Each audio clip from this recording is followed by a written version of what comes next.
Let's get the camera organized little bit better here so that you can. There we go. That's better. All right. So, welcome to the live stream, everybody. Thank you for joining. And hopefully, you had a good Saturday. And I had a busy day, but we are now kind of relaxing at the house and hoping that the thunderstorms and tornadoes all stay away. So I may have to take a quick off and exit if the storms do get a little rough and the sirens start sounding. So keep that in mind. If I just happen to disappear real quick, that's because the tornado sirens have gone off and we have to go into shelter, or we lost power. So either or. But hopefully we don't have any of that, and hopefully the storms just keep down south of us, and we will be safe for the evening. So thank you for everybody joining, and I have to fix that light. It's really driving me nuts. It's like right in my eyes. There we go. That was a little bright. Do apologize for the darkness. I don't have all my lights set up this evening, and so if it's a little dim, I do apologize for that. Looks like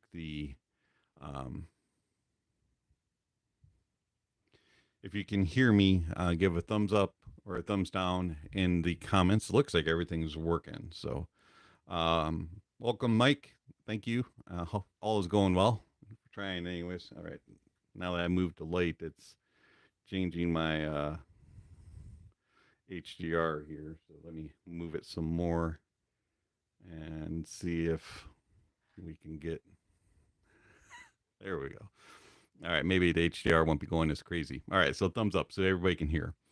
All right, so today was an exciting day, and I got up early and woke up when the rooster went off and started crowing. No, not that early, but it was about 7:30 local time here, and then I recorded a video that'll be uploading to Patreon later this evening or tomorrow morning, and then to the public. You all on YouTube will see it on Tuesday, and then I had to do a few things around town and go shopping with the wife and do a bunch of fun stuff. Looking for some furniture supplies and things like that, and then we came home and here we are. So it's been a fun, exciting day. So glad, good to see. Dim lights are good when you get older. Well, yeah, that's true. And then I can hear you. All right, awesome. So thank you for confirming that you can hear. So hopefully you all have had a good Saturday. And while we wait for questions and comments to come in, just we'll do a little bit of house cleaning, so to speak. So coming up on the review schedule doesn't necessarily mean in this order, but the things that we have going on. Wow, that's really bright. Turn that down a little bit. Let's see, some things that we have coming up to be reviewed. We have the Hi-Fiman EF600, the Ico OH10S, the Heidi's MS3, the Erzatich Thalia, Sennheiser HD660S2, Ico OH300, the KB Ear Inc. 2, ADV Sound R32. We have a Shanling Sono, the Harmonic Dyne Zeus Elite, Dunu Kima Classic, the Let Shore DZ4. Let's see what else is on here. Kiwi Ear Quintet, Kiwi Ear Dulce, and a few other items that don't need to be mentioned at this time. So some good little gear to be coming in the near future to be reviewed. So there are a few things in transit, but unfortunately, there's been I don't know exactly what's coming. Someone shipped me something via DHL. So see if this makes sense to you. So it left China, and a day later, it goes and arrives in Cincinnati, Ohio, which is about 4 hours from here. And normally, once it arrives in Cincinnati, it'll go to Indianapolis and then come up my way. But when it arrived to Cincinnati, it got on an airplane and went to Los Angeles. It sat in Los Angeles for 2 days. Then it came back to Cincinnati, spent another day, and then they shipped it back to Los Angeles again. And so it's just sitting there. And now it's on hold. And DHL's like, "Oh, don't worry, if it'll eventually show up." Will it? It's been in Los Angeles twice now. Maybe it just likes Los Angeles. I don't know. So we'll see if that, whatever it is. Not even sure what it is because they didn't provide any tracking information. Whoever was telling me that they were sending me something. So whatever that package is coming, that's nutso. And then there is a couple others that are coming post office of some sort, like the international post office shipping type thing, and they are kind of lost in transit. Also, they're kind of bouncing around all over the place. So I don't know what's going on. Apparently, people can't find my house. So hopefully, we can get some other gear in, and it'll be a surprise when it shows up. I have no idea what it is. All right, I see some comments have come in here. Let's see. Heard good things about the DZ4 and the Quintet, not so much on the Kima Classic. Interesting.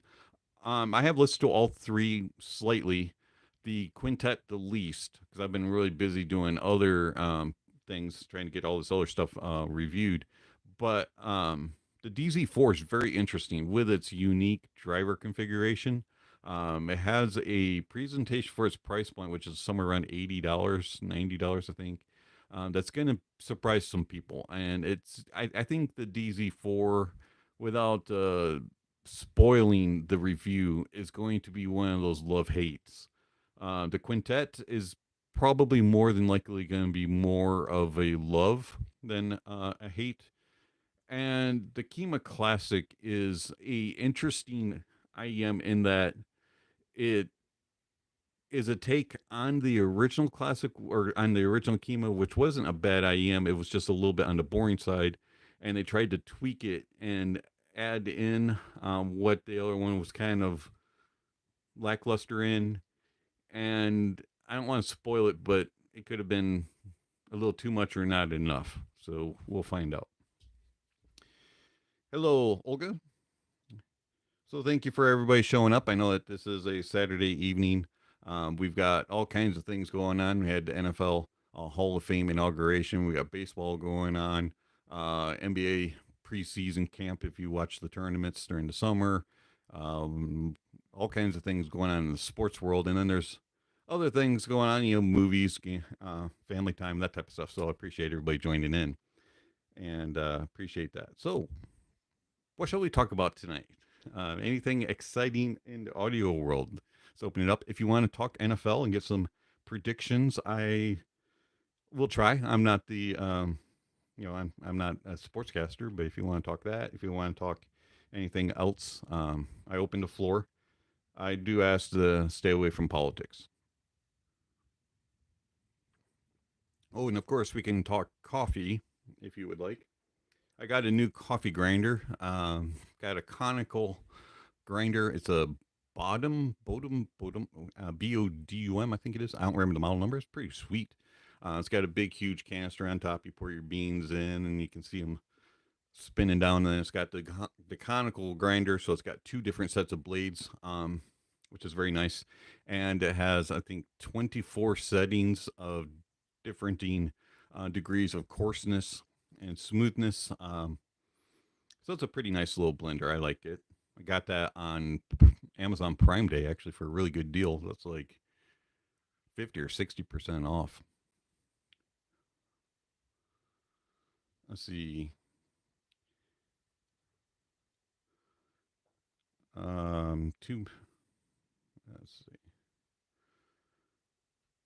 Let's see. Big Square or sorry, Big Sugar. Wow, I can't read. I even have bifocal. That's pretty bad. Big Sugar. Too much of both and not enough of either one. Yeah. Unfortunately, that does happen quite a bit when manufacturers try to tweak a gear. Unfortunately, let's see, CFB Lithonia champions or national champions. Sorry, um, let's see, college football national champs. That's gonna be a good one because there's some team. I think Georgia's still gonna be the fave. Um, they didn't lose a whole lot from last year, and they were so dominant last year, and it's hard to say that they aren't going to repeat. I think that Alabama will be in there, and LSU is going to be in there too in the SEC. It's going to be can does Georgia lose a regular season game? I think is the key, or do they just roll straight through again and then get to the championship, SEC championship, and get the automatic number one? I don't see anything coming out of the Pac-10 or Big 12 to challenge in that. Ohio State and Michigan look intriguing. Ohio State may be a good contender. They kind of got stronger. Um, but I think I'm going to roll with Georgia. I think Georgia's just, they're just too good. Let's see. There are things going on between the stars. Yes, there actually is. It's very interesting if you do follow any of the like planets and the stars things. If this is what you're talking about, the I am very intrigued by like what SpaceX is doing and some of the other companies with their journeys up there and space travel. I think that's gonna be very cool. There is some interesting stuff that comes out with in regards to like asteroids, and I don't think that one will ever hit Earth, and I don't think one will ever destroy Earth. But I do think that it is interesting to see if they ever get close enough, and we were talking 150, 200, 300 million miles, but if they ever get close enough to take out a satellite or something, how much that would impact us. That would be interesting. Um, because like, yeah, there are various things going on between the stars. And then if you're talking about Hollywood, I don't follow those people. All right, let's see. Lord Lopez, thoughts on tuning switches? Do you think we are on the war of switches? Unfortunately, it seems that way. Um, I'm not a huge fan of switches. I actually prefer filters, and it's really weird because filters come in different ways than nozzles, and I prefer the longer length ones, the ones that replace the whole nozzle, not the ones that just go on the edge. And um, but it does seem like switches and filters are becoming kind of the uh, norm right now, and there's a big battle. Um, Personally, for me, I'm kind of old school, and I would prefer that manufacturers just stuck with however they want to tune it instead of allowing, giving all these options. It's just frustrating. And I'm saying that more as a reviewer than I am as a consumer, because it's a pain in the backside to go through every single little setting. Oh, if you use this tip and this filter and this and this and this, and it becomes really tedious. The Raptico bridge is that way. They give you different types of tuning tips, tuning filters, and it has switches. And so that's the reason why that review has been delayed so long, is because it's taking forever to go through. It has something like 27 different possibilities. And you can guarantee when I do that review, I'm not going to go through every single one of them. I'm going to pick a few and talk about it. But the for me, as a consumer, I would prefer to just pick one that doesn't have filters or switches. Just give me what you have, manufacturer, and I will either like it or not. As far as a reviewer, it's a pain in the backside to deal with, but preferences aside, I think that it is interesting in allowing you, the consumer, to fiddle around a little bit and tweak things. But I'm not much of a tweaker, so. All right, let's see. Christopher, I've just Googled potential reasons behind deliveries being sent back and forth. As you mentioned, it's possible that there is a large order from the company to be sent to your area soon. And they're just optimizing a mass delivery. But why send it twice to Los Angeles instead of just holding it in one place? Maybe they can't hold it in one place. Maybe it has to move. I don't know. It's interesting. Do I mean the Pack 4? Yeah, that's going to be interesting. Pack 4 definitely right now for 24, 25. I'm thinking they're probably going to merge with Mountain West, and probably some of the other kind of older, not let's see, not older, not as premium Big 12 teams forming Big 12 and Big 10 teams, and they might merge over. Of course, the Big 10 is going to become the Big 30 here in a little bit, and Big 12 is going to merge, and so you're just going to end up with about 5 conferences. Period. Let's see. You watch Maximum Overdrive? No, I actually don't watch Maximum Overdrive. I probably should. I'll have to look into that.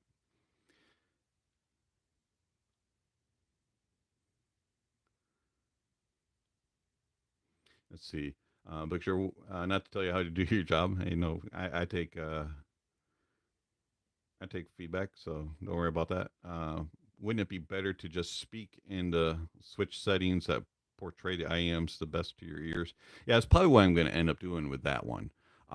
Is because there's so many of them. Also, when other ones come in that have a lot of settings, I'll probably just talk about how each setting, like which switch impacts differently. So like this one does the bass, this one does the mids or highs, or something like that, and then talk about the setting that I preferred.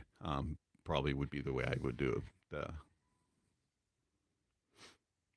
Let me pop this out here so I can actually read your all comments. There we go. Now I can read it. All right. So did I miss anybody's questions or comments, or didn't answer it as you had anticipated, or maybe I misunderstood?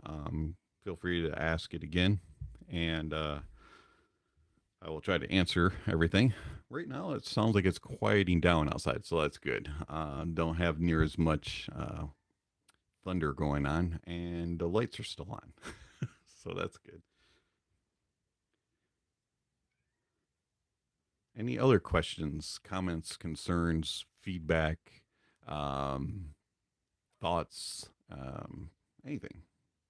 Football. I'm very open to talking about football, whether it be American football, college football, even European football. I'm not up too much on European football, but I do uh, watch it occasionally. I'm not super big on who all the players are and who they play for and where they transferred and all that kind of stuff.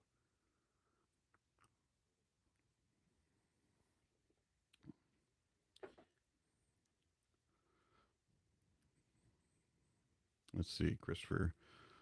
You find the right switch settings unless it's a shared IAM or you have plans to sell them at a later date. Wouldn't swappable filters be better? Um,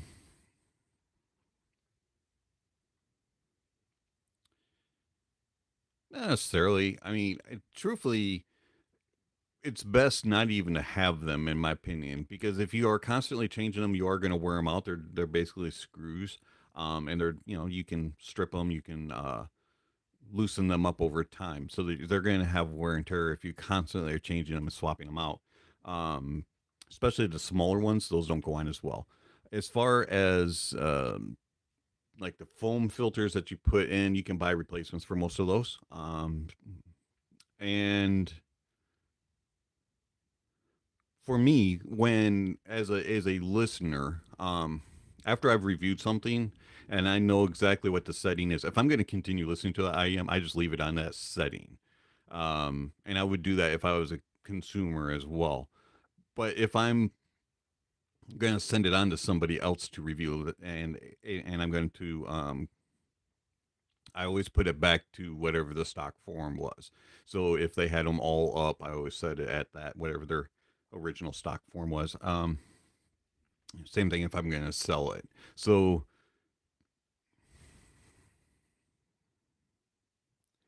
I honestly, for me, filters drive me nuts. So I know some people like it, but yeah. Let's see. Picture. I need a rec for an IEM to listen to John Carpenter's Escape from New York score. Okay, so it's a little bit synthesized. You've got a lot of digital keyboarding going on. Very good little OST. What would be the price point for that? All right, let's see here.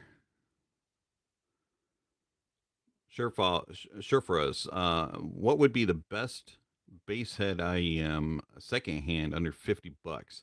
If you can find a 7 hertz legato for secondhand for for $50, you might actually be able to find one for around $50 new. I think they're currently going for like 75. Very good bass head IEM. Let's see another bass head in that price point. Let's see here. Let me open up my cheat sheet here. Um, Another one that you could get. It's not as heavy hitting as the legato, but you might be able to find it for around 50. It's a little bit more detailed than the legato. Would be the Tri Meteor. I'm not sure what they're going for in the used market, but you might be able to get um, something in that regard. Base set. Let's see here. I need to add on my um, tier list. We're in the category, if this is a base head or is this a neutral or is this just a fun or engaging. That way, when you search it, you kind of be able to tell. Um, let's see. Let me start at $50 ish. You could go with another one, but you wouldn't be able to find it for $50. Is a CTM CE 110. Um,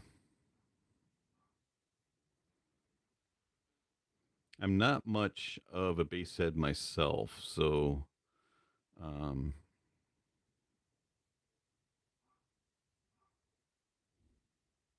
I would probably though stick with those two. Those would probably be my my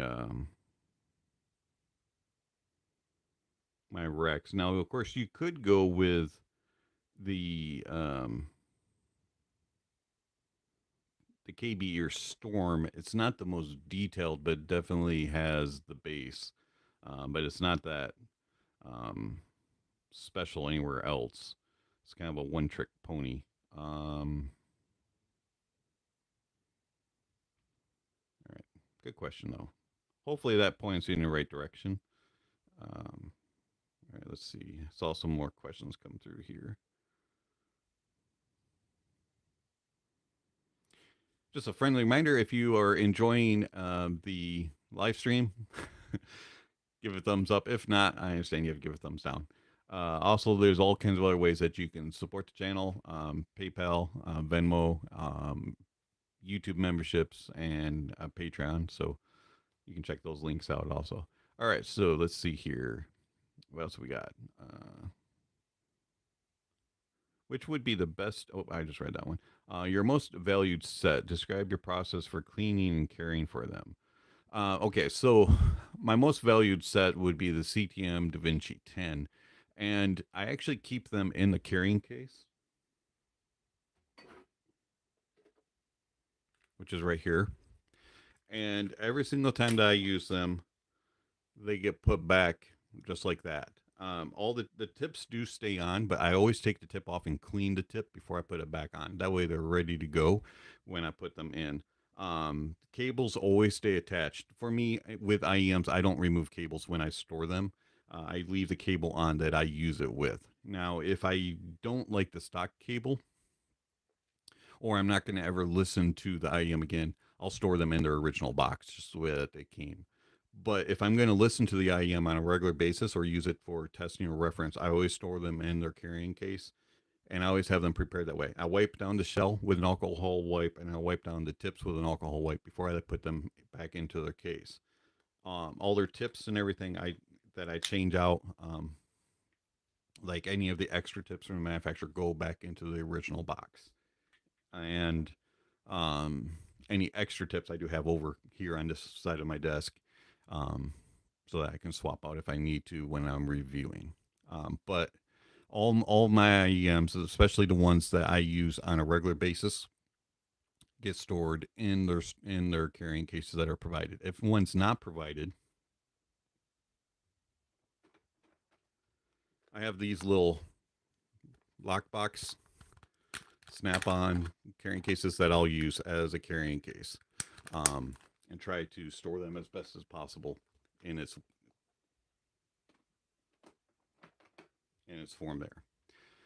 As far as winding cables, that one was not very good because that cable was terrible. Uh, but I will try to be very careful and wind it so that it doesn't break or have any tension in the way that it's held. I pamper my gear quite a bit.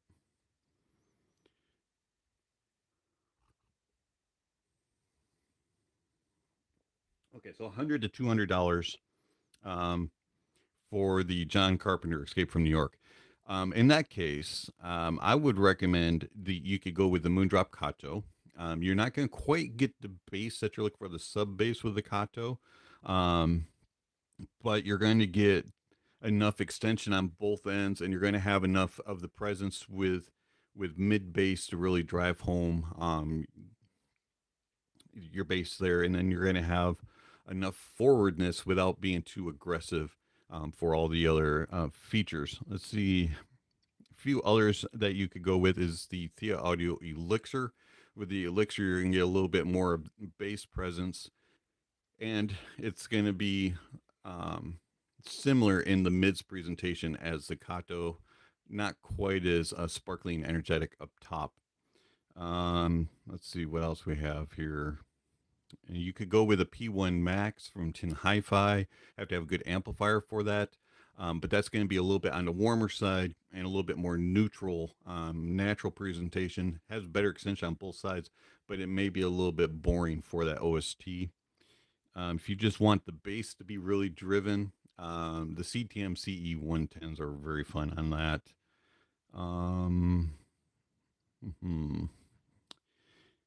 You could also go with the C Audio Yume.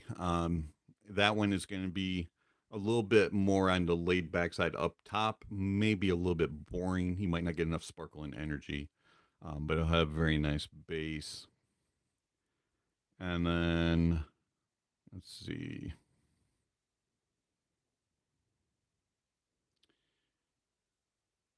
Yeah, I'd go that route.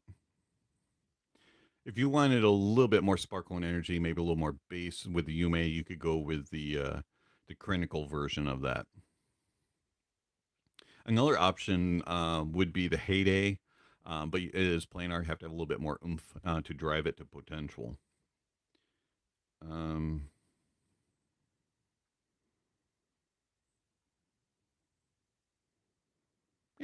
Yeah, I'd stick with those. Those would be some good starters for that OST because it's got a lot of different parts going. It's a lot digital and synthesized, but at the same time, it has other elements in it, and you have that sound stage that you don't want to be cramped when you're listening to that OST. So you need something that does soundstage fairly well as well. Yeah, that was good. That's a good sentence. All right, let's see here.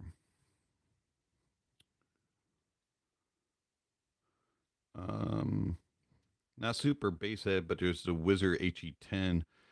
Has a Harmon type bass. Okay, that might be a good option as well. I haven't heard it. Let's see. Smooth treble versus treble with peaks and dips. Well, it depends on what you're looking for because smooth treble isn't actually accurate treble. So in the treble, you do want some peaks and dips, but you want them to be controlled. So what you're looking for in treble is control and quality. So you don't when it's smooth over, it doesn't portray it quite accurately. Because if you actually listen, in the real world to things that are trebly, there's a little bit of a bite to it. There's a little bit of a snap, a little bit of a you can hear little edges to it. So you want that to be portrayed. The problem that happens a lot is it gets too elevated, and so it pushes those snaps, it pushes those crackles and that energy too much, and then it becomes unnatural. And then the other way is they smooth it over and it becomes really laid back, and so you miss that. So it's a very fine line with treble. And I'm a treble head, and that doesn't mean I'm looking for elevated treble and push treble. I'm actually looking for controlled quality in treble, and I want it to sound accurate to the snaps and the crackles and the pops and the sizzles that happen up there. And it's a very um, fine line that manufacturers have to walk with treble. So I prefer a little bit of peaks and dips under control. Let's see, Paul, you made it. You fixed the internet yesterday in the live stream today. Good weekend. Hey, awesome. Glad that you're able to make it.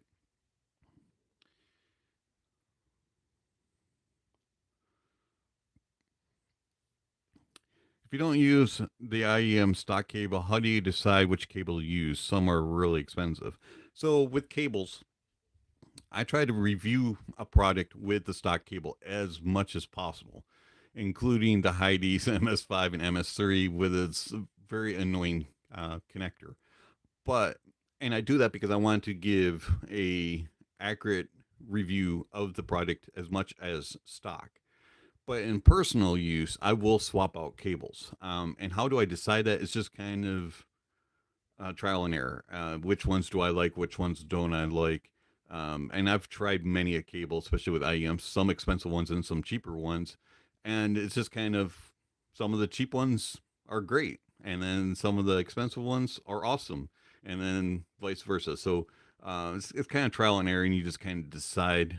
And then when it comes to the IEM itself, so let's say you get to IEM and you listen to it and you try it with a stock cable. And I recommend this: try it with a stock cable first, no matter how junky the stock cable is. Try it first with it. That way you'll know what the manufacturer is intending to sound, because manufacturers pick a cable to go with the IEM, especially a little bit more expensive gear. Some of the more budget friendly stuff, they just use the same cable over and over again. Yeah, KZ, I'm looking at you. But you listen to it with a stock cable, learn kind of what it sounds like, and then try out the other cables. And if something enhances it or doesn't sound good at all, or does, the various things that you like, maybe you just like the feel of it with it, so maybe it helps to comfort, like the Heidi's ones or something like that. That's when I like this cable with this one. And that's how I do it. Yeah. Maybe other people have other ways to go about it.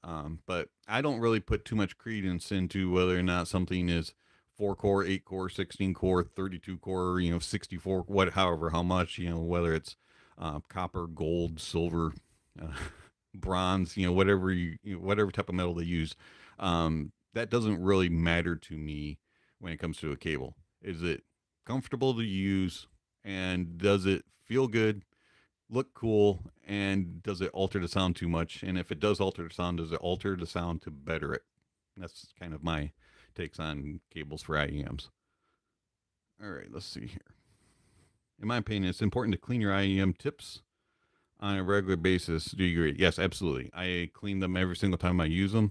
I do not like ear tips to have grit and grime and ear wax and junk in it. I have loaned out my gear to friends, and it has come back with some pretty gnarly stuff on it, and I've had to clean them. Um, the some tips are easier to clean than others, and I do not use foam tips after somebody else. That's a big time no no, and I don't send out foam tips that I've used. So that's just absolutely disgusting. All right, let's see here. But yes, I clean tips all the time. I also clean on an IEM. So I will take the tip off. Let me take this out of the case here.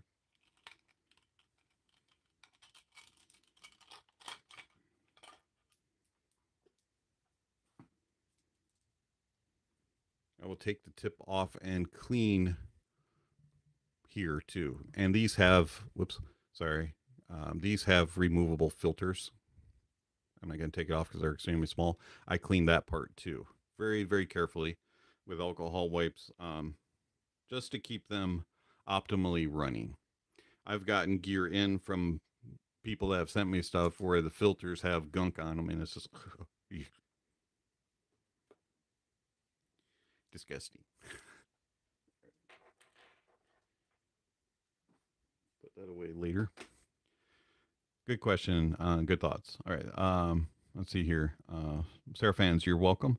I want to share a small information with you. I heard most dual dynamic IEMs created good bass. If we use impedance connectors, usually 75 ohms, um, something like the HBB Con or the Red Crin Zero.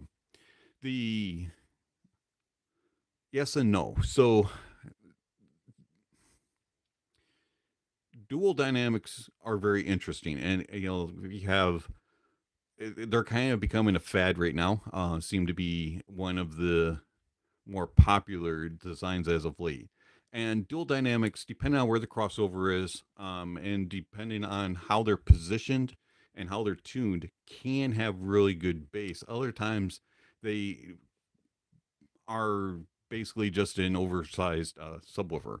So, like the Blessing 3, they have the inverted duals, which is really cool. And you can hear so much differently in that. It's very well controlled, and it has amazing detail and resolution within the bass. And then it has, at the same time, a nice power and authority without being dominant. And then you have other dual dynamic basses where it turns into just a subwoofer because all it's doing is just pushing a lot more air than a single would, and it's just a very powerful bass, but it's not really well controlled. So it's more than just the technology; it's how it's tuned and how it's implemented, and that matters as well. Um, as far as the impedance adapters, I haven't really fiddled around with them much, but yes, that can impact as well.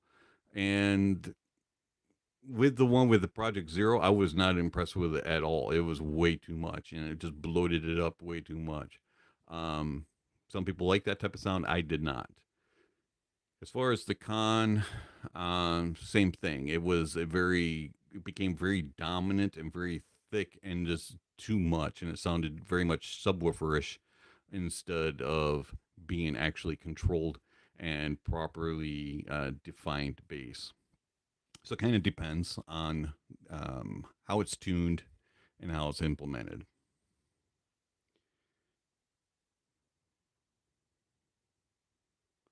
Okay, so what IEMs in the $100 to $200 range make your daily driver pile? Tenai T2. We have the Moondrop Kato, the Let's Shore Galileo. Let's see what else is in there. I know there's a couple of, oh, the Tanzu 1 year. That one's like $20. Um, and then in the 100 to 200s, there's a couple others. Let me look.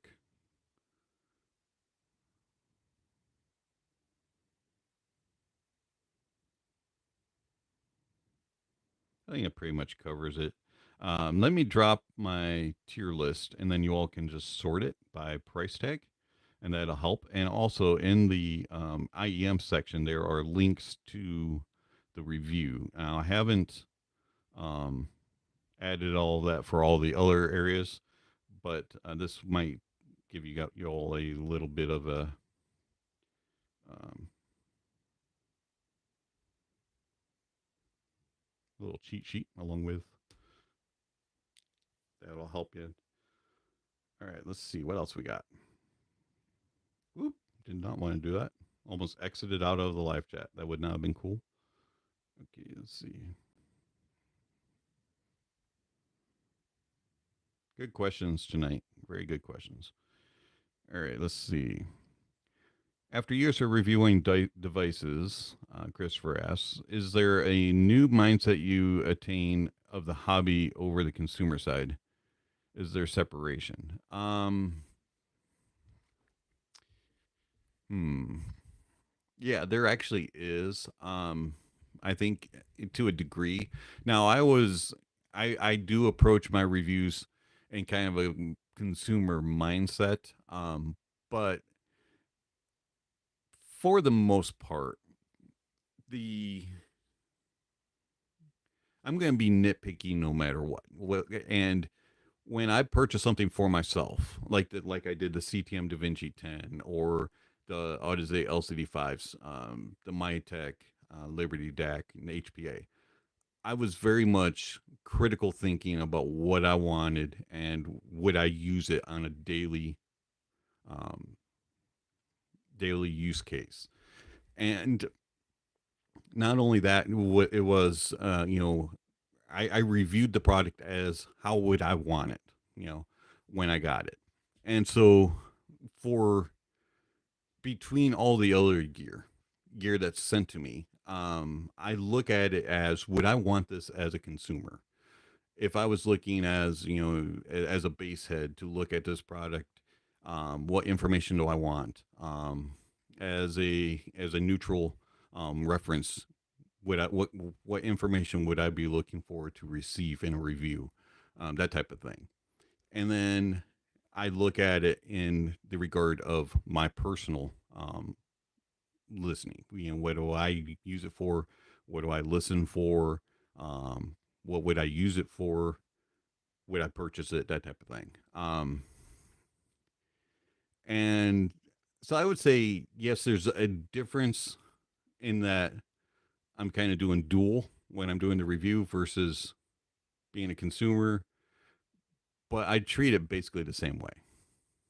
Um, I think I've learned more as far as what to look for, how to describe it, um, and kind of how to present it in a way that other people would be able to use it as helpful versus them when I first started, because I was mostly just a consumer when I started. But that's the approach that I take is as a consumer, and I start with myself first um, when I do my review.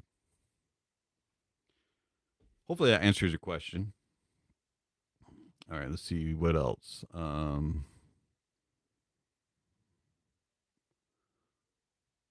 Okay, so low volume listening versus louder volumes. This is actually something that gets brought up quite a bit. And I did a write up about it on my website. Let me drop this in right here. Let me pull it up. So the little write up is called "How Loud Is Too Loud," and does it sound better? And then I put together a list that is called the listening challenge, listening level challenge, and it's a bunch of different songs of various types of genres of music. And I explain in the write up that who hasn't among us pushed the volume knob a little too high at times just to you know block out the loud noises around us, whether it be kids running around the house or a loud someone mowing the grass next door, or you're in a loud office, or your favorite song comes on in the car and you just jam out a little bit. Who among us hasn't done that? um and also loud music is all around us. You go to a store, you go to a concert, and music is pushed rather loudly. So a long time ago, my friends and I, my friend Tim and I would go over to his house, and his dad had a big old speaker system. I can't remember, it was JVC Kenwood type stuff, but I don't remember all the models. Had the big turntable, the 30 disc changer, and all that kind of stuff. And we would listen to AC/DC, Aerosmith, Metallica, and just blast the music as loud as we could because we loved to see the woofers just moving. And we would sit right in front of them and just jam out. And we thought it was the coolest thing. And then about 15, 16 years ago, started doing work at the local church in the sound booth. And the gentleman that I worked with, he he started asking me questions, about why I always played things a little louder, and if I thought it sounded accurate and stuff like that. And that's when I kind of learned to lessen the volume actually enhances the experience, and you can hear more into the music. yes, boosting the volume definitely gives you that rush of thump, and you can hear a little. You get that false sense of more details on some songs. But in actuality, when you listen at lower volumes and you train yourself to listen at lower volumes, you actually hear more into the music. And so this write up that I just put in explains that. And then there is a list of songs to try. And so I recommend that you try the little challenge. All the songs are through SongWhip. So you can just click on the link and then find whatever streaming source you use, or if you have it in your local library, and just listen to it and kind of follow how I lay out how I learned how to listen at lower volume. So good question. All right, let's see what else.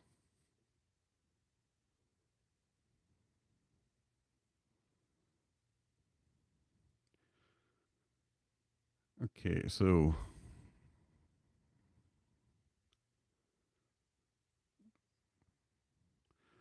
you're very welcome, Sarah Fence, about the Legato. If you're able to find one, I look forward to hearing your thoughts on it. Um,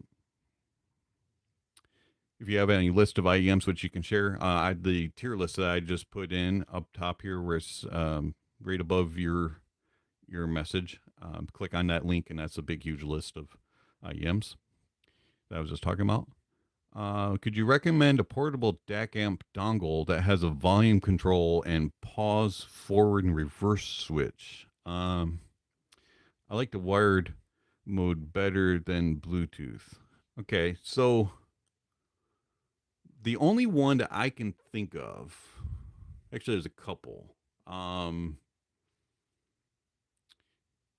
Now, a lot of them will have the volume control and play. You will have like pause, and then some will have, um, if you double tap the volume and stuff. I can't think of them all off the top of my head, um, but the field BTRs do, as Christopher just mentioned. Let's see. Let's see. You have X Duo Links had that. The is it the Shanling? I think it's Shanling UA3, UA5, and UA7s all have that. Um,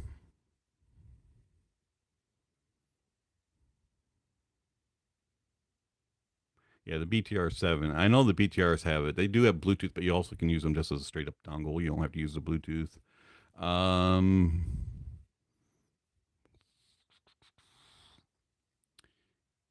I can't think of anything else off the top of my head. I would have to look at all my ones that I have. Speaking of, has anybody ever seen my?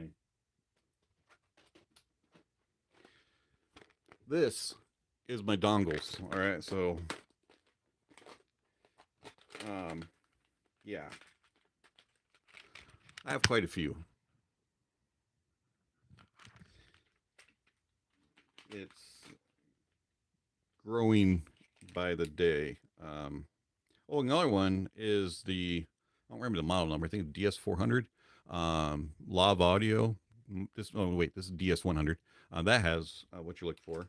Um,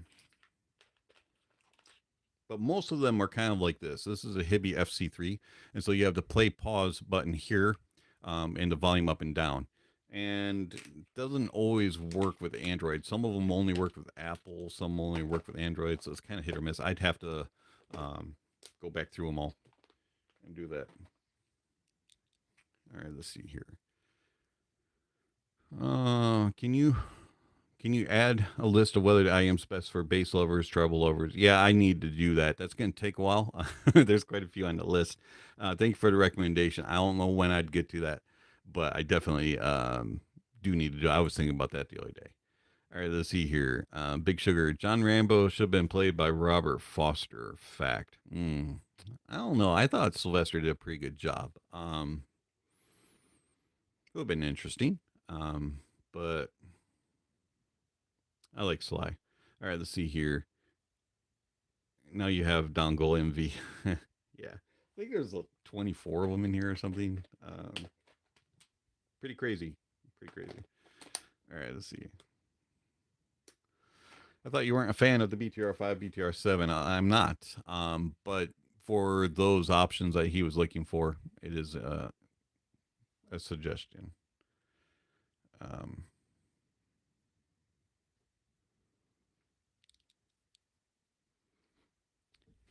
Dongles are interesting. They definitely have gotten better over the last several years that I've started using them.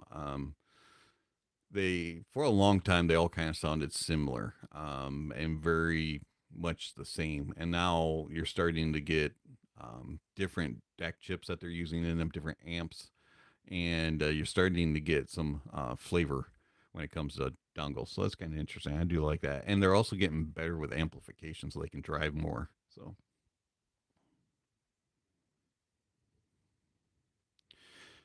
Seraphine, sorry to see you leave, but thank you for swinging by. It's 5:20 a.m. in India.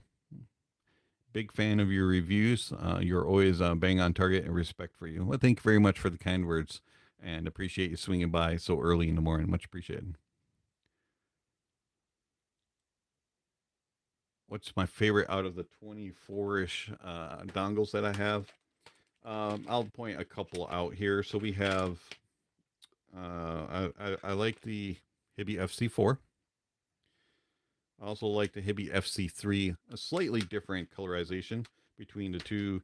FC4 is a little bit more warm, has more power to it, and then the FC3 is a little bit more neutral, a little bit more analytical leaning. I also like the uh,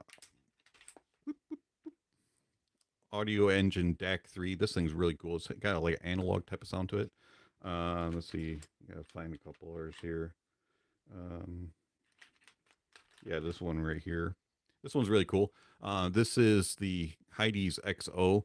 And the cool thing about this is it kind of brings out the gamer side in you. It's got RGB lights all around it. It lights up really cool.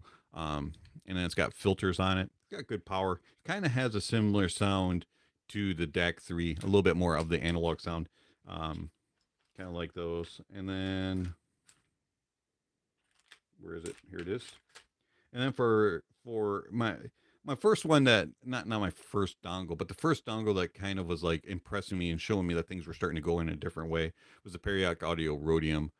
This thing is a very neutral sounding. It's kind of outshined by the others when it comes to detail retrieval, resolution. Now it's starting to show its age, but it still has a very nice natural tone and timbre to it.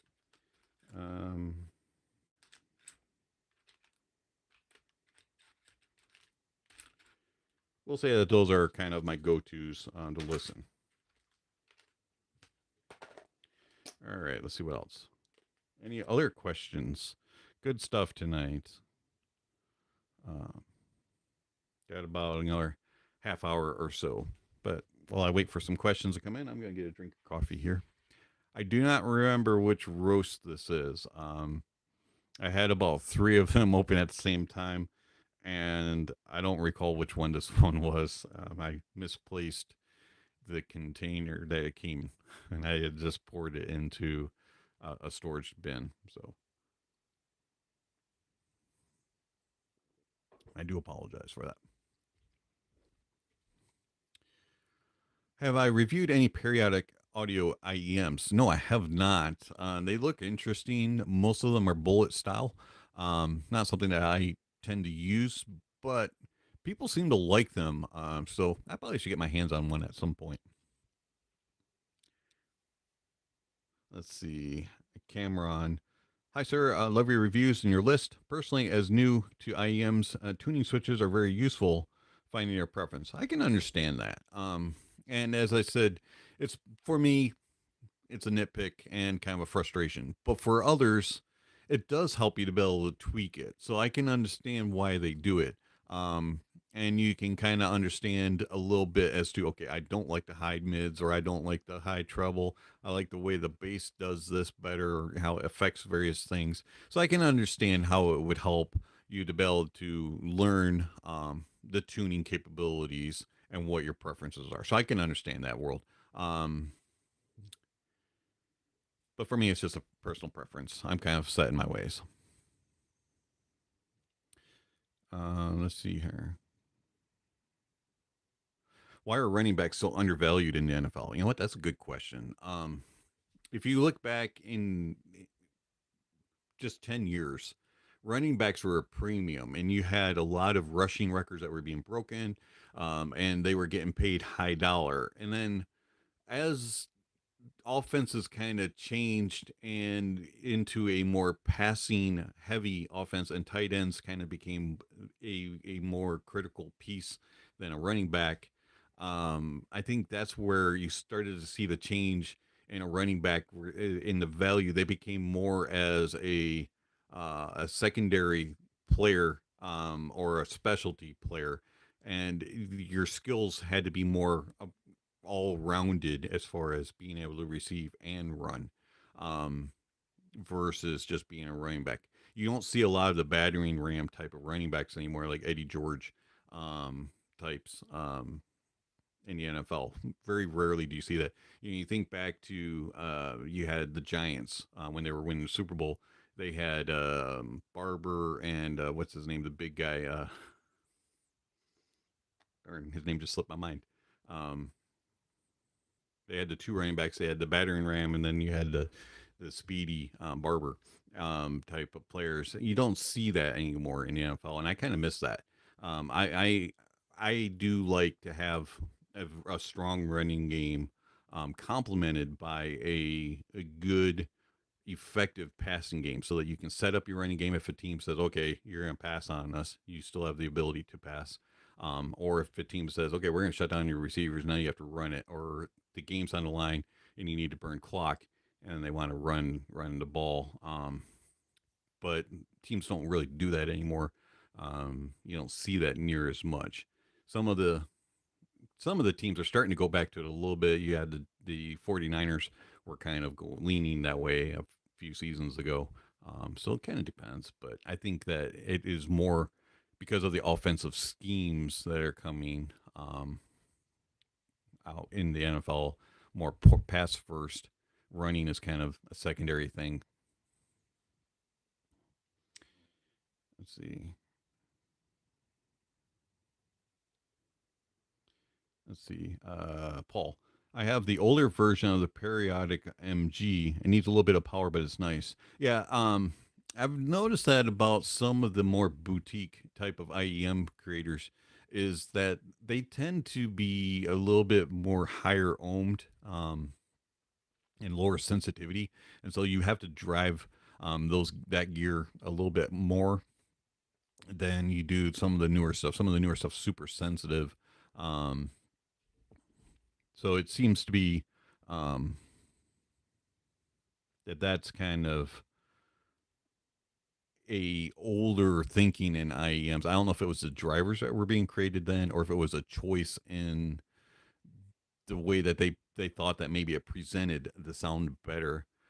Um, let's see.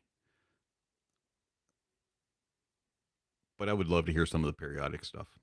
Let's see, Lori, you're like me. You're a purist. That's why you don't use EQ. Yeah, absolutely. I, rarely ever do I use EQ. I don't use it on a regular basis. Usually, the only times I will use it is if something's driving me nuts and I can't figure out exactly what the problem is, and so I need to go in and go, okay, that's at this point. It's that's a issue at 3K, or that's an issue at 200 hertz, or something like that. If I'm seeking to know exactly what something is and why it sounds that way. It's the only time I use EQ. I do not use it to change or alter sound. Um, Big Sugar, what's your take on the kickoff rule? Um, let's see. I'm trying to think. What did they change on it? Was it fair catches moved ball to 25, and then they moved the kicker back? Is that what I'm the way I'm doing it? And also the players can't, um you can't do wedges anymore. Don't you have to go straight on? I can't remember. I don't know. I haven't really followed that part of it, truthfully. Um, I just kind of was like, oh, they're changing the rule. Didn't really pay attention to it, so I'll have to do a refresher on that. Let's see.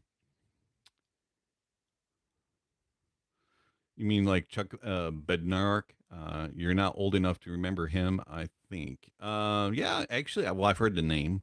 Yeah, players like that. Definitely. Paul. The periodics, they don't have detachable cables, but the new ones do.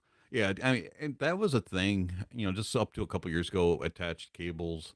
Um, with the bullet style stuff too, that was kind of an accepted thing to just have an attached cable. You didn't really have a detachable, but I think it was, I, if I remember correctly, it was Final came out with their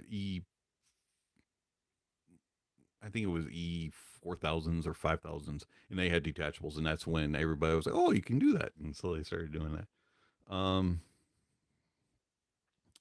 Let's see. Have you heard the Hi-Fi Man Aria Organic, and if so, how do they compare to the Aria Stealth? That's a good question. I haven't heard the Organic yet. I would love to get one in for a review. I love wood headphones. I think they're gorgeous, and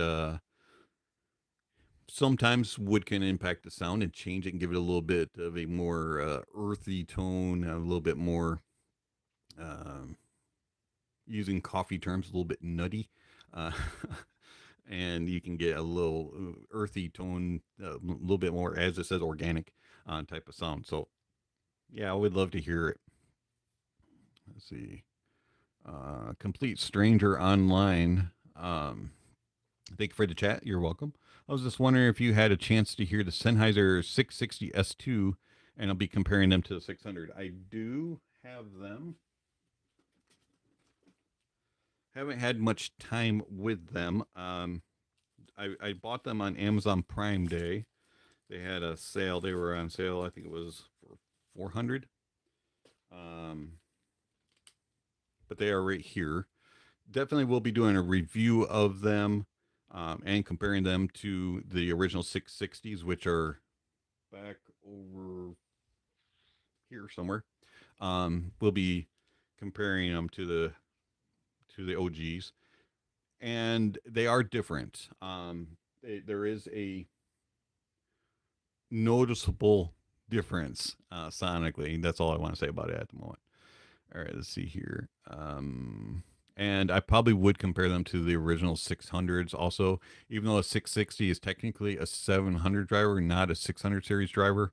But I don't have a 700 anymore. Well, I do have access to one. I could borrow it again, but I really don't want to.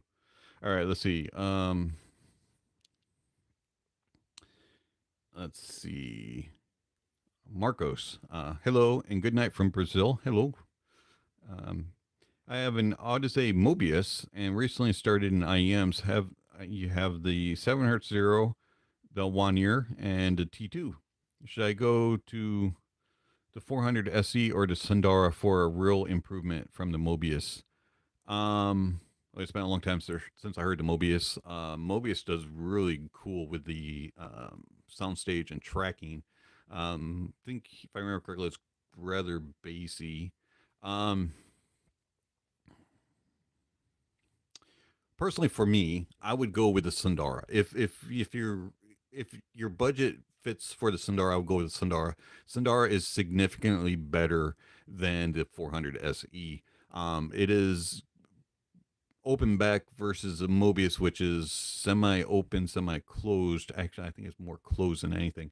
But you definitely will notice a difference in detail retrieval and resolution, and you will lose a little bit of the bass quality of the Mobius, but you will get way better mids and detail retrieval and resolution, and a natural tone. It would be closer. So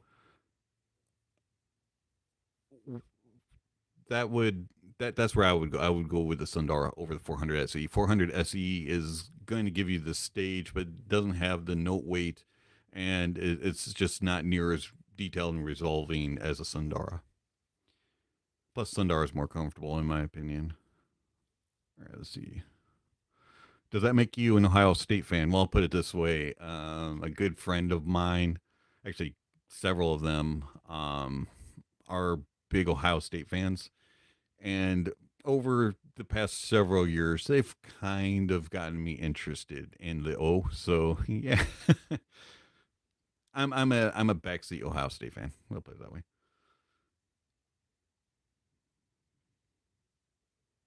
But when it comes to college football, my true team is Notre Dame. I will always root for Notre Dame. Have been a Notre Dame fan my whole entire life. So I'm an Irish fan through and through. What are your thoughts on the Hip Deck 2 and headphones time with? I haven't heard the Hip Deck 2. I've only heard the original. Wasn't super impressed by the original. So sorry, I haven't heard the second one. Are the OH10S on the deck? Yes, they are. That review will be coming up sooner than later. That one is on the top end of the schedule.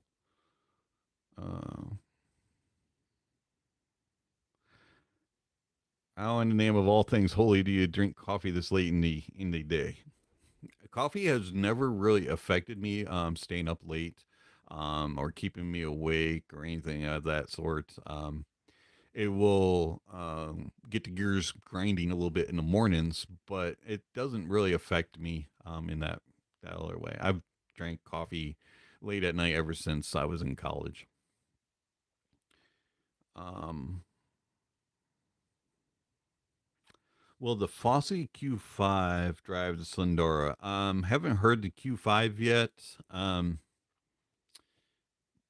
want to though. It looks like a little interesting little device. I don't know if it would have enough power. The Sundaras are rather hard to push. You're gonna need a desktop with probably at least a watt of power to drive the Sundara.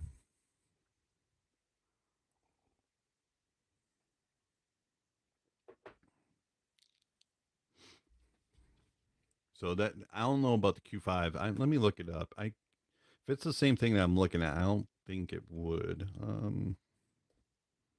I think possibly they're going to send that to me at one point.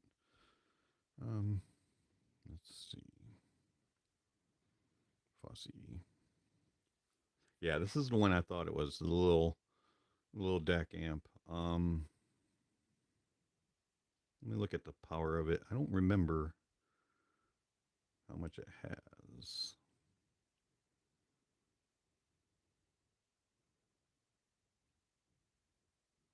Has a Saber deck. That's nice.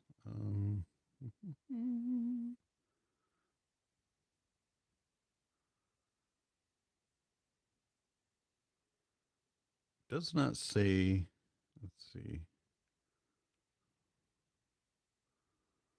I don't see where it says how much power it has. It has everything but that listed.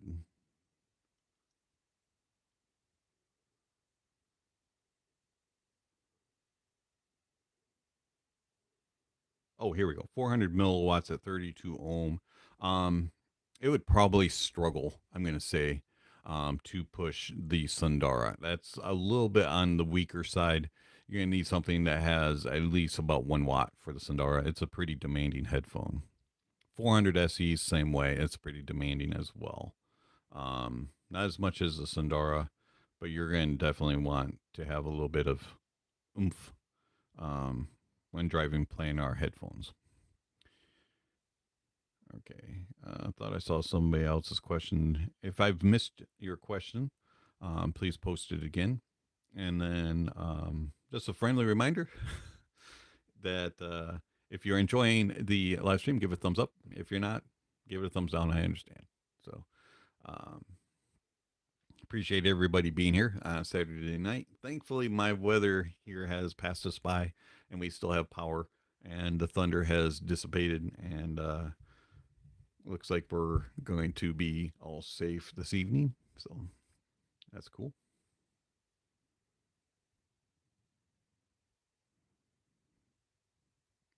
I'm going to go back through the comments here and see if I lost anything. Let's see.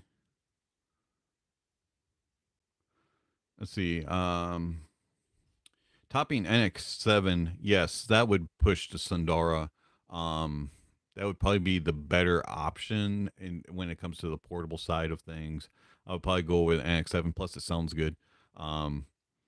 You'd probably have to run it balanced. If I remember correctly, the NX7 has 4.4. Let me check that.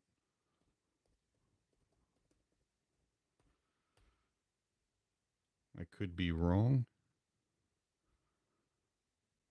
Was it the NX7 that has the 4.4? Yes. So you might have to get an adapter to push your Sandara, but yeah, I would get something more in lines of an NX7 if you could. I know it's a little bit more expensive. Um, that's a good suggestion. All right, let's see here.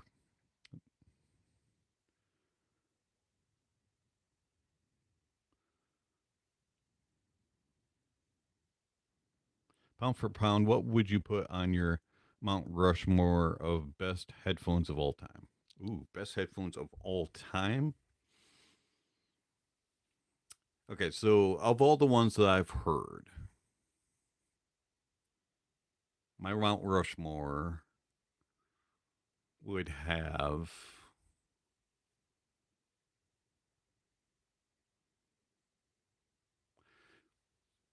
Focal Utopia, Audeze LCD5,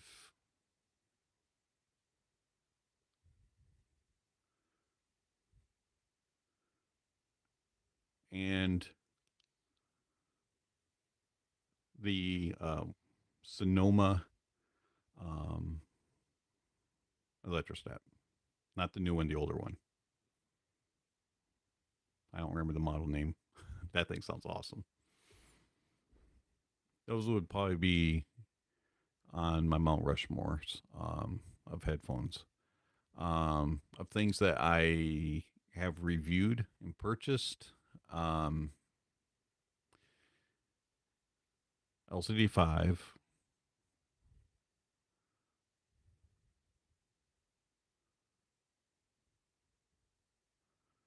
I can't say Focal because I haven't purchased it yet.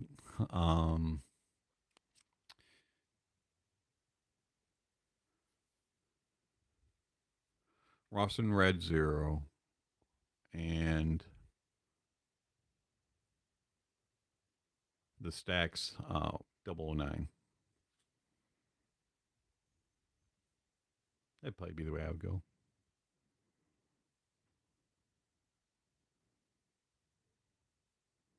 I need to get a Utopia, D8000 Pro,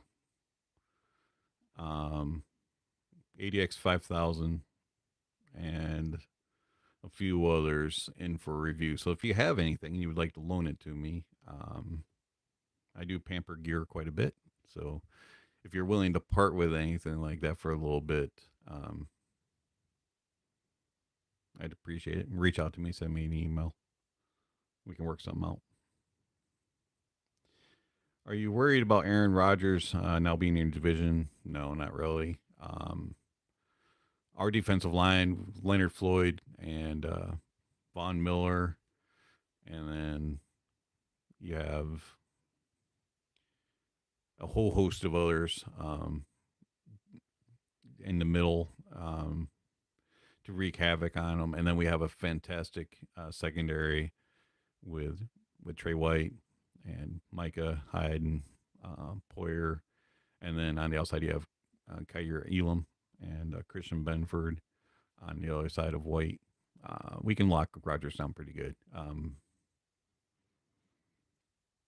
Thing that worries me about the Jets more than their offense, I mean, Priest is a pretty good running back that they have there. Speaking of running backs that may require some big money coming forward, it's the Jets running back. He's fantastic. Very high talented. He might set a record for rushing. Because I don't see the Jets depending on Rodgers' arm for 70% of the plays. I think they're going to be more of a balanced offense. But anyways, the Jets' defense is more scary than their offense, in my opinion, even with Rodgers. I like Rodgers a lot. He's going to Hall of Fame. Had a fantastic career. But he is beatable, and he's shown that even with the Packers. So their defense is phenomenal and it's scary good. Probably just right up there with the Bills' defense when they're all healthy, and they can shut down the best of the offenses. So, and yes, you're right. The Jets are still the Jets, but I do think that they are improved. I think the Dolphins are improved too. Patriots are kind of on the downside. Is even with Bill there, they are kind of in rebuild mode. They're not in full um, burning the barn down type of rebuild, but they are. Patriots are kind of in the not the same class as they were. They're going to be pushing 6 to 8 wins. I think the Jets and Dolphins will probably be reaching for 10, 11 wins. And then the Bills, I think, are going to be more 12, 13. I still think that even, um, I think even though the the other teams are improved, I still think the Bills are the best team. And I'm being biased here, of course, being a Bills fan. But if I'm truly honest, I do think that the Bills are the more talented team. They just have to put it all together and not bow down to giving in and playing to lesser teams levels like they've done in previous years. But I do think the Bills will win the division for the fourth year in a row. Yeah, Sundar is 32 ohm. 32 ohm, and I think it's about 94, 95 sensitivity, if I remember correctly.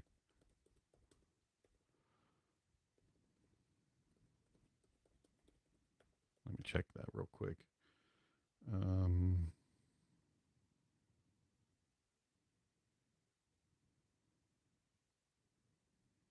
Let's see. Sundara. Here we go. Do apologize for the quietness on the radio waves for a moment as I look up. Yeah, 32 ohm, 94 sensitivity. So they are a bit hard to drive. All right, let's see what else we got here. Good questions tonight. What would you go to headphones for around $1,000 for listening to classic rock? Depends if you want closed back or open back. In that range, you got lots of good options. For closed back, I would go Audeze LCD to closed. For open back, there's depending on if you really want to drive the bass and get the crunch of the guitars and stuff. You could go with an LCDX 21. It's comes in right around I think about $1,100. You could also get a if you want another close back, but you like a little bit more V shape sound, you could go with like a full cal clear, but run it on like a tube amp. You get a little bit more of the analog type of sound signature. Um, you could go with if you want um, something a little bit more portable and closed back, you go with a Aeon Flow, closed or open. The open sounds kind of closed, and they don't leak a whole lot. Um, and all of those would do phenomenal with rock music. Um,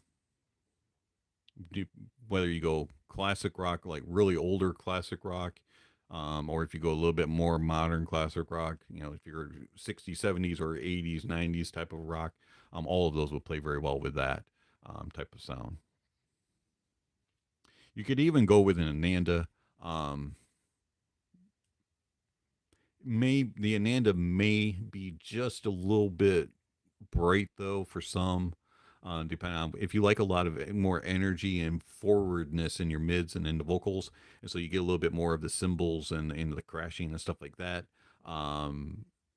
The Ananda might be a little bit too much for that, but you could go that way as well, and they drive nicely in the bass. That's a good question. In fact, all of them are good questions. All right, let's see. Yeah, 600 would struggle a lot on that. Anything 300 ohm or higher is going to struggle on something that only has about 400 milliwatts. if you're gonna get the 600 Sundara, um, 400 SE, any of those plain Rs, you're gonna struggle a little bit to drive it. So you're gonna need a little bit more powerful to drive those. 560 or 600. I'd go 600. 560 for me is too bright, and it doesn't sound as natural as Sennheiser's. It has a peak, and it just kind of sounds a little bit thinned out and like it's strained. It doesn't sound as natural, in my opinion. Also has more hot treble.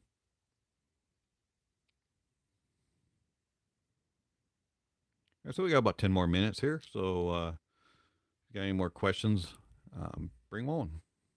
Be happy to try to answer them. Good questions tonight.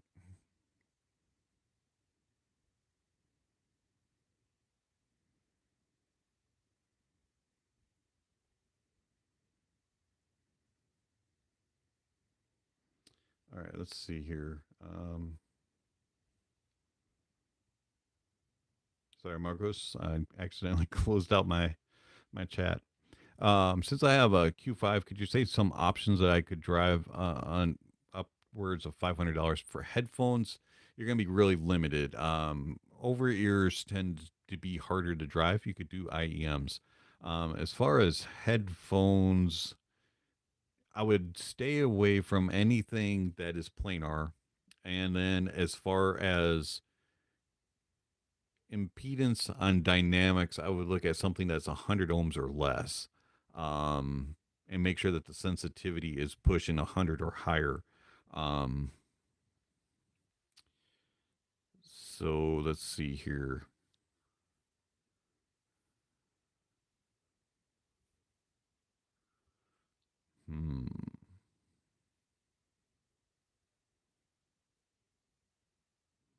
That's a good question. I'd have to think about that because of but that's when, if you were to go through my list and then find some headphones that were to interest you, I would look that up because 400 milliwatts, and it only went up to 250, 32 ohm to 250 ohm on the Q5. It's not the most powerful, and so you're gonna and you're gonna the higher up in your ohms, you're gonna take more power, obviously. So you're gonna need something that's a little bit lower, which is why I said somewhere in the hundreds might be a little better. The Civica Luan would probably be a good option for you. That comes in around $300. That was fairly easy to drive.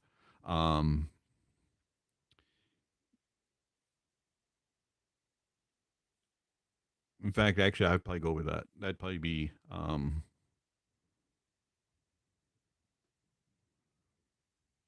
probably my pick. It's my pick around 300, 400. The Civica Luan, very good little headphone. All right, let's see what else we got.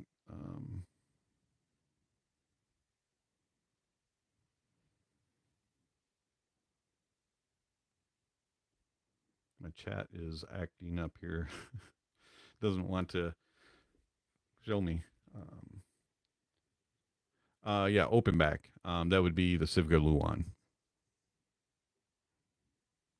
You could also go with the Harmonic Dyne Athena, the Thea Audio Ghost, but I didn't care for the Ghost as much. I would go with the Luan, definitely better.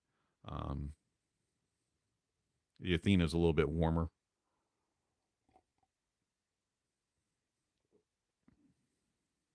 What's my on the go setup? So for me, my on the go setup normally, unless I'm just going to be quick around town, but if I'm going to be out and about for quite a while, or I'm going to be riding in a car or something, I'm not driving, which rarely ever happens, but if I'm a passenger, it would be a Hibby R5 Gen 2 or the Sony WM1A and my CTM DaVinci 10s. Or if I'm reviewing an IEM at that point, I would take those along with it. But the CTM DaVinci 10s always go with me. So the Q5 is a bad idea. For what you want to drive, you're going to need something with more power. I haven't heard it, so I don't know what it sounds like. So I don't want to say it's a bad device, but I would say if you want to drive over ear headphones, especially the planars or higher impedance ones like your HD 600s and 650s, things like that. I would get either a topping NX7 if you're going to stay kind of in that portable world, or if you're going to go with a desktop type of setup in the budget side of it. VOK7 would be a good option. You could also go, um, let's see what's kind of a little bit more in that price point.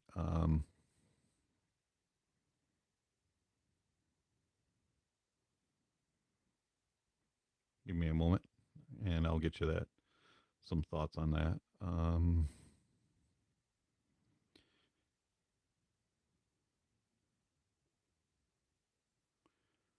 You go with the JDS Labs DAC Plus and Amp Plus. I would actually go with that stack. That's a little over 1 watt. Has plenty of power to drive all those headphones that I mentioned. It has high gain, high and low gain settings, um, and they're well built. Don't take up much space on the desk at all. But if they're not portable, so they are desktops that have to be plugged in. If you're going portable, I would go NX7.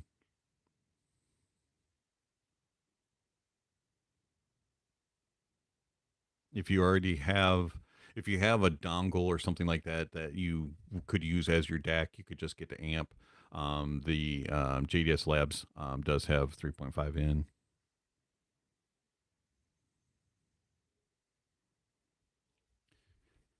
All right, let's see what else we got here.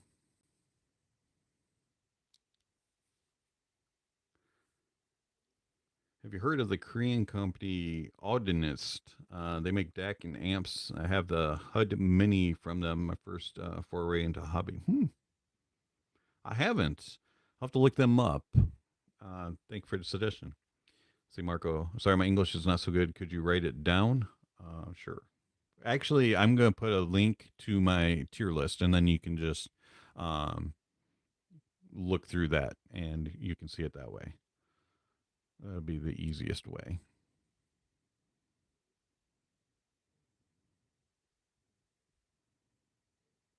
So here you go, Marcos. All right, so did not catch the name. The name is JDS Labs. JDS Labs. I can type that for you. JDS Labs. There you go.